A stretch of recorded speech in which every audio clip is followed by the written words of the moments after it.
Hello बच्चों। So hope you are doing well. So read करते हैं हमारे क्वेश्चन को। सो क्वेश्चन में क्या दिया हुआ है? In the beginning 75% of a first order reaction is completed in 30 minutes. Okay, what is the time required for 93.75% of the reaction in minutes? Okay तो बेसिकली क्या है यहाँ पर 75% आपका फर्स्ट ऑर्डर रिएक्शन कंप्लीट हो चुका है इन 30 मिनट्स। एंड आपको ये बोलना है कि अगर 93.5 लाइक 93.75% अगर कंप्लीट करना है तो कितना टाइम लगेगा। Okay options are 45 minutes, 120 minutes, 90 minutes and 60 minutes. Okay so let's solve this question. But यहाँ पर ऑफकोर्स पहले हम ये देखेंगे कि कौन सा की कॉन्सेप्ट यूज हो रहा है। ठीक है, सो जो की कॉन्सेप्ट होगा of course it is a first order reaction, right. First order reaction हम यहाँ पे बोल रहे हैं। तो अब फर्स्ट ऑर्डर रिएक्शन जो है इसका जो हम इक्वेशन देखते हैं, पहले हम उसको देख लेते हैं। ठीक है, सो फर्स्ट ऑर्डर रिएक्शन के लिए हमारा इक्वेशन होता है रेट ऑफ रिएक्शन का k is equal to 2.303 upon t into log of a upon a minus x. ठीक है, a होता है आपका initial concentration, a minus x हो जाएगा इनिशियल माइनस फाइनल कॉन्सेंट्रेशन। इस तरीके से आपका ये फॉर्मूला है जो एक्चुअल में यहाँ पर यूज होने वाला है। ठीक है, यहाँ तक आपको आई होप क्लियर है चीज़ें। तो ये वाला इंपॉर्टेंट ये कॉन्सेप्ट है जो हमें फॉर्मूला पता होना चाहिए जिससे हम अच्छे से सॉल्व कर पाए। ठीक है, तो अब हम क्या करेंगे ना, हमें यहाँ पे ना दो इक्वेशंस बनाने पड़ेंगे इसके। ठीक है, क्यों दो इक्वेशंस बनाने पड़ेंगे? क्योंकि एक बार 75% कंप्लीशन हमें शो किया हुआ है एंड एक बार 93.75, राइट। तो इसको हम सॉल्व करते हैं यहाँ पर। तो इसी फॉर्मूला को यहाँ पे ले लेते हैं और हम सबसे पहला जो इक्वेशन है, तो पहले देखो सॉल्व कैसे करोगे आप, गिवन लिखोगे सबसे पहले, राइट। गिवन, तो गिवन के लिए आपको दिख रहा है कि आपको जो टी दिया हुआ है, ठीक है, फर्स्ट केस में टी, राइट। तो आप समझ लो T1 पकड़ लो उसको। ठीक है, सो वो 30 मिनट्स दिया हुआ है। ठीक है, 30 मिनट्स दिया हुआ है एंड जो कंप्लीशन का टाइम है, राइट, कंप्लीशन का टाइम कितना दिया हुआ है आपको, मतलब एक्स की वैल्यू दी हुई है 75%। ठीक है, 75%। अब देखो, अब अगर 75% आपकी एक्स की वैल्यू मतलब क्या कि आपका कितना कंप्लीट हुआ है ना। तो अब जो इनिशियल कॉन्सेंट्रेशन होगा स्टूडेंट्स, उसको हम क्या करेंगे, अगर 75% है इसका मतलब इनिशियल 100 होगा, राइट। तो ए की जो हम वैल्यू लेंगे ना वो होगी 100। ठीक है, ए 100 है एंड एक्स कितना होगा 75। Clear to everyone. तो ये वाला होने के बाद इसको सॉल्व, पहले इसको लिख देते हैं अच्छे से। तो ये वाला आपके पहले इक्वेशन के लिए जो वैल्यूज है वो आपको मिल चुकी है। टी की वैल्यू मिल गई, एक्स की मिल गई, ए की मिल गई। तो हमारा जो फर्स्ट इक्वेशन है वो कैसे बनेगा, देखो। तो एक काम करते हैं, पहले हम ना यहाँ पर लिख देते हैं जो हमारे सेकेंड स्टेटमेंट में हमें दिया हुआ है कंप्लीशन रेट। तो सपोज करो ये x1 है। ठीक है, ऐसे सपोज करो आप। और यहाँ पर हम कंसिडर करते हैं, ये दोनों के लिए दोनों केस में सेम रहेगा। आपको T2 निकालने बोला हुआ है, ऐसे हम कंसिडर करते हैं एंड x2 जो है वो दिया हुआ है 93.75। इस तरीके से हम करेंगे ना तो हमें इक्वेशन में फिर इजी पड़ेगा। वैसे तो इजी होगा क्योंकि हमें जस्ट सब्स्टिट्यूट करना है क्विकली, तो वो इजीली हो जाएगा। ठीक है, सो 93.75 ये मैं आपको इसलिए लिख के दे रही हूँ बिकॉज हमें ये समझ में आया कि यहाँ पे हमें दो इक्वेशंस क्यों बनानी पड़ रही है, क्योंकि हमें सेम फॉर्मूला के लिए दो दो कंडीशन है। तो पहले केस में 75% रिएक्शन कंप्लीट हो रही है 30 मिनट्स में, और सेकेंड में पूछा है कि कितने मिनट में 93.75% रिएक्शन कंप्लीट होगी। ये हमारा एक्चुअल क्वेश्चन है, राइट। तो अब हम क्या करेंगे, अब हम डेफिनेटली टू फाइंड यहाँ पे दिख ही रहा है हमें, तो हम सोल्यूशन लिख देते हैं डायरेक्टली अब। ठीक है, तो सॉल्यूशन में हम फर्स्ट जो है, पहला जो आपका जो ये बनेगा दैट इज द इक्वेशन, वो पहले हम लिख लेते हैं। ठीक है, फर्स्ट ऑर्डर रिएक्शन के लिए तो हम क्या बोलेंगे, according to first order reaction. जैसे ही हम सॉल्व करते हैं ना एग्जाम में, जैसे सॉल्व करने में वैसे ही सॉल्व करके दे रही हूँ। So according to first order reaction, first order reaction,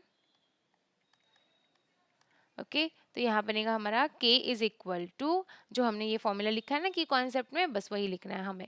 that is 2.303 upon t log of a upon a minus x. ठीक है, तो पहले ये इक्वेशन सॉल्व कर लेते हैं। तो यहाँ पर देखो यहाँ पे जो है 2.303 यहाँ ऐसे ही हो गया।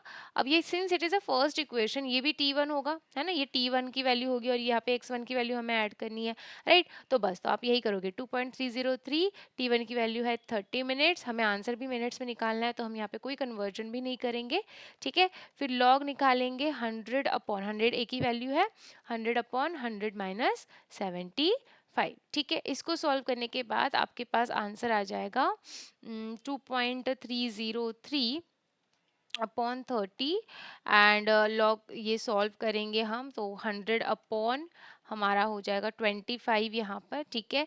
और यहाँ पे ये कट जाएगा 4 से, तो यहाँ पे जो फाइनल इक्वेशन या तो लॉग जो 4 होता है ना उसकी जो वैल्यू होती है वो मैं लिख देती हूँ यहाँ पे। लॉग 4 की जो वैल्यू होती है वो होती है 0.3010 होती है, ठीक है। सो हमारा k का जो लास्ट में जो वैल्यू बनेगा वो क्या होगा, 2.303 अपॉन 30 इंटू आपका ये हो जाएगा अच्छा ये कैसे हुआ देखो, अब log 4 की वैल्यू तो लिखनी ही है, राइट। ओके log 4 नहीं स्टूडेंट्स, यहाँ पर ना log 2 होगा, जस्ट अ सेकेंड, log 2 की वैल्यू होती है 0.3010, ठीक है। ये कैसे, ये क्यों मैंने लिखा है, बिकॉज हम क्या करेंगे, ये जो 4 आया ना हमें 25 4 से 100 हमने ये करी तो log 4 हो गया, तो हम क्या कर रहे हैं 2 को आगे ले रहे हैं इनटू log 2 ले रहे हैं, समझ आ रहा है। तो ये इस तरीके से हमें सॉल्व करना है। तो इसको अलग करेंगे क्योंकि इसको थोड़ा स्प्लिट करेंगे 2 इंटू 2 की तरह से, 2 आगे ले लेंगे एंड यहाँ पे इसका log 2 लिखेंगे और log 2 की वैल्यू होती है 0.3010 एंड दैट्स वाई फाइनली मैं लिख देती हूँ यहाँ पे जो फाइनल हमारा जो इक्वेशन होगा, यहाँ पे आई होप कि आपको समझ में आया कि मैं log 2 ले रही हूँ, तो ये आपका बनेगा यहाँ पर 0.3010, ठीक है। और इसका जो ये होगा it will be minute inverse unit, ठीक है। ये हमारी फर्स्ट इक्वेशन मिल गई है हमें, ठीक है। ये हमारी कौन सी इक्वेशन है, फर्स्ट इक्वेशन है, ओके। अब हम सेकेंड इक्वेशन निकालेंगे। तो सेकेंड इक्वेशन के लिए हम क्या करेंगे, अब सेकेंड इक्वेशन में हमें क्या करना है कि जो हमारा 93.75 वाला था, राइट, उसमें पूछा हुआ है कि हमें कितना टाइम लगा उसको कंप्लीट करने के लिए। तो अब हम उसके लिए निकालेंगे इक्वेशन, सेकंड पार्ट है ये क्वेश्चन का हमारे, टाइम रिक्वायर्ड फॉर 93.75% ऑफ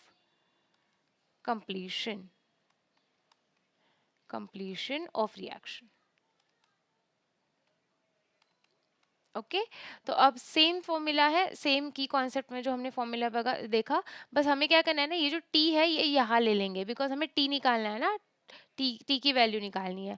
तो बस सेम फॉर्मूला रहेगा, सिर्फ T will be equal to 2.303 upon K into log of A upon A minus X होगा सेम, तो ए की वैल्यू हमें पता है 100 है यहाँ पर एंड यहाँ पे हो जाएगी 100 माइनस 93.75 बिकॉज ये देखो यहाँ पे हम सेकंड इक्वेशन निकाल रहे हैं, तो सेकंड के लिए ये आपकी वैल्यू ये आएगी 93.75, ठीक है। अब इसको जब हम सॉल्व करेंगे तो ना बेसिकली यहाँ पे देखो क्या करना है, अब यहाँ पे हमने फर्स्ट इक्वेशन से क्या निकाला है, फर्स्ट इक्वेशन में we have the value of k, है ना, रेट ऑफ रिएक्शन की वैल्यू हमें दी हुई है, यस।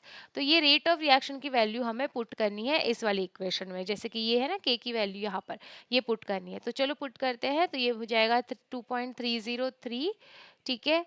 अब ये देखो नीचे क्या आएगा, ओ सॉरी, देखो ये है 2.303, तो 2.303 इंटू 2 इंटू 0.3010, ये यहाँ पे न्यूमरेटर में है ना, तो इसको हम के की जगह पे डाल रहे हैं, तो यहाँ पर हम लिखेंगे ये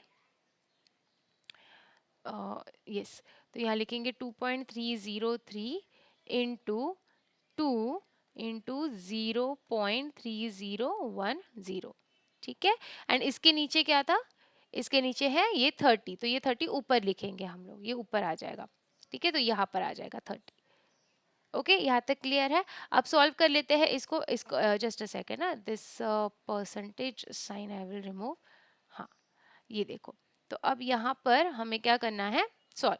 तो सॉल्व करने के बाद आपका जो यहाँ पे आंसर आता है वो होता है log 100 अपॉन 6 पॉइंट आपका ये बनता है 25, ठीक है। 6.25, 100 में से 93.75 चला गया तो आपका आ जाएगा 6.25, 35 नॉट 25 सॉरी 6.35 आना चाहिए।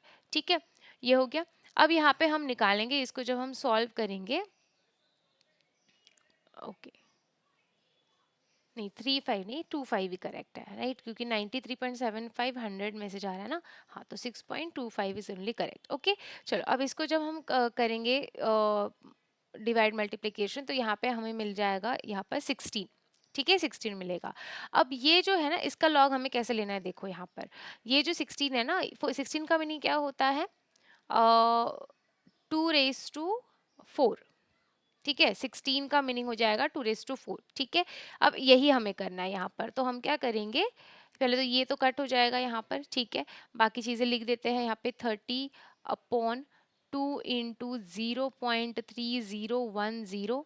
ओके एंड लॉग ऑफ, अब लॉग ऑफ में हमने क्या किया, 2 raised to 4 का लॉग हो गया ना यहाँ पे, तो 2 raised to 4 है तो 4 आगे आ जाएगा। हम ऐसे ही करते हैं ना, जो हमारा यहाँ पे पावर होता है वो आगे आ जाता है अगर हम इसका लॉग ले रहे हैं, इस वैल्यू का अगर हम लॉग लेते हैं तो यहाँ पे 4 आगे आ जाएगा, फिर log 2। अब log 2 की वैल्यू हमने अभी देखी थी यहाँ पर, ये देखो यहाँ पर हमने देखी हुई है log 2 की वैल्यू, तो इसको पुट करेंगे तो यहाँ पर आपकी इक्वेशन बन जाएगी 30/2 × 0.3010। ठीक है इंटू 4 यहाँ पर आ जाएगा, log 2 की जो वैल्यू है वो भी पुट करेंगे 0.3010। बस अब ये वैल्यूज भी कैंसिल हो जाएगी, बाकी आप सॉल्व करेंगे ये 2 2 ज़ा 4 हो जाएगा एंड 32 ज़ा 60। सो यहाँ पे हमारा फाइनल आंसर हमें मिल चुका है, दैट इज 60 मिनट्स। तो ये है फाइनल वैल्यू हमारे इस पर्टिकुलर क्वेश्चन के लिए, right. I hope this part is clear. देखते हैं हमारा ऑप्शन कौन सा आएगा, ये 60 minutes. So D will be your correct answer for this question, right. I hope कि ये क्वेश्चन आपको समझ में आया होगा। सिंपल बस यही हमें फॉर्मूला यूज करना है, दो इक्वेशंस बनाने हैं। पहले के की वैल्यू हम निकालेंगे, के की वैल्यू जो निकलेगी उसको हम वैसे ही रखेंगे एंड देन हमारा जो सेकेंड इक्वेशन हम बना रहे हैं फर्स्ट ऑर्डर रिएक्शन के लिए, तो उसमें हम इस k की वैल्यू बस पुट ऑन कर देंगे एंड इजीली मल्टीप्लिकेशन भी हो जाता है। थोड़ा इजी करेंगे, देखो बहुत सारे बच्चों को क्विकली शायद ये पता नहीं चले कि ये 16 का हमें 2 raised to 4 करेंगे तो हम इजीली कर सकते हैं। तो ये हम जैसे प्रैक्टिस करेंगे वैसे वैसे हमें इजीली समझते आता रहेगा, राइट। जैसे ही हमने इसको 2 raised to 4 किया तो ये ईजी हो गया ना, क्योंकि log 2 लेने की वजह से ये दोनों भी कट हो गए एंड बाकी कैलकुलेशन भी ईजी हो गई, right. So I hope this part is clear to all students. Thank you so much.